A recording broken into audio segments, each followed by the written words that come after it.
பாரிஜாதம் சீரியலுடைய இன்றைக்கி எபிசோடுக்கான ரிவ்யூ. ஏன்னா இது எபிசோடை ரொம்ப ஃபாஸ்ட்டாக மூவ் பண்ணுற மாதிரி தெரியுதே அப்படின்னு பார்த்தா, இது எல்லாமே வர்ஷினியுடைய கனவு. அப்படி என்ன நடந்தது அப்படின்னு கேட்குறீங்களா? வர்ஷினி மயங்கி விளாட்றாங்க.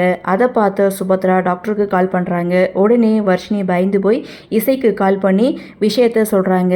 மயங்கி விழுந்தேன், அத்தை டாக்டருக்கு கால் பண்ணிட்டாங்க, எங்கிருந்தாலும் உடனே சீக்கிரம் கிளம்பி வாக்கா, எனக்கு ரொம்ப பயமாக இருக்குது அப்படின்னு சொல்ல, இந்த விஷயத்த உடனே இசை விஷால் கிட்ட சொல்கிறாங்க.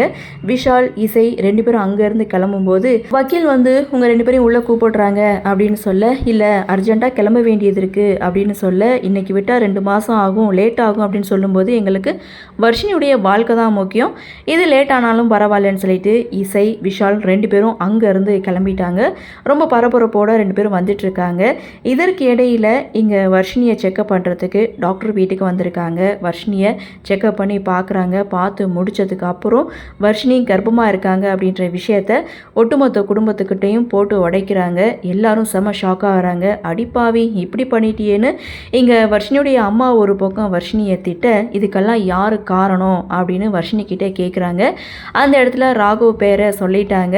இது எல்லாமே சதித்திட்டம் அப்படின்னு ஸ்ரீஜா ஒரு பக்கம் சொல்ல, உங்களை நம்பி இந்த வீட்டில் தங்க வச்சதுக்கு நீங்கள் நல்லாவே பண்ணிட்டீங்க, நம்பினவங்க எல்லாரும் எங்களை ஏமாற்றிட்டீங்கன்னு சொல்லி சுபத்ரா ஒரு பக்கம் கோவப்பட, கரெக்டாக இசை விஷால் இவங்க 2 பேரும் வீட்டுக்கு வராங்க.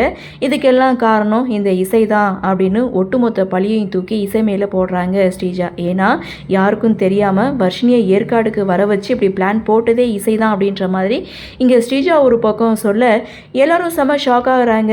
வீட்டை விட்டு வெளியில் போங்கன்னு சொல்கிறாங்க. இல்லத்தன்னு இங்கே வர்ஷினி ஒரு பக்கம் கதறாங்க. என்னன்னு பார்த்தா இது எல்லாமே வர்ஷினியுடைய கனவு. என்னாச்சு வர்ஷினி அப்படின்னு சுபத்ரா கேட்கும்போது, இப்படி தான் எப்போ பார்த்தாலும் பயந்துட்டே இருக்கான்னு வர்ஷினியுடைய அம்மா ஒரு பக்கம் சொல்ல, அந்த சமயம் பார்த்து டாக்டரோட என்ட்ரி. டாக்டர் வர்ஷினியை தனியாக கூட்டிகிட்டு போய் செக்அப் பண்ணுறாங்க. நீ கர்ப்பமாக இருக்க விஷயம் உனக்கு தெரியுமா தெரியாதுன்னு வர்ஷினி கிட்டே கேட்க, அப்படிலாம் எதுவும் இல்லைன்னு இங்கே சமாளிக்கிறாங்க. சரி ப்ரெக்னென்சி கிட்ட கொடுத்து இதை செக் பண்ணி பாருன்னு சொல்லும்போது இங்கே வர்ஷினி தயங்குறாங்க. சரி வா நானே செக் பண்ணுறேன்னு டாக்டர் கூட்டிகிட்டு போக வர்ஷினி தயக்கத்தில் இருக்காங்க. இதோட எபிசோட முடிச்சுட்டாங்க. ஆக மொத்தம் உண்மை தெரிஞ்சிடுச்சு அப்படின்னு பார்த்தா உண்மை தெரியலை, வர்ஷினியுடைய கனவு. ஸோ அதான் எபிசோடு நகர்வு என்னடா ஃபாஸ்ட்டாக போகுது அப்படின்னு பார்த்தா இது எல்லாமே வர்ஷினியுடைய கனவாக தான் இருக்குது. ஸோ இதை எப்படி இசை சமாளிக்க போகிறாங்க அப்படின்றதான் கண்டிப்பாக டாக்டர் உண்மையை சொல்ல மாட்டாங்க. ஸோ என்ன பண்ண போகிறாங்க அப்படின்றத நாமளும் பொறுத்திருந்து பார்க்கலாம்.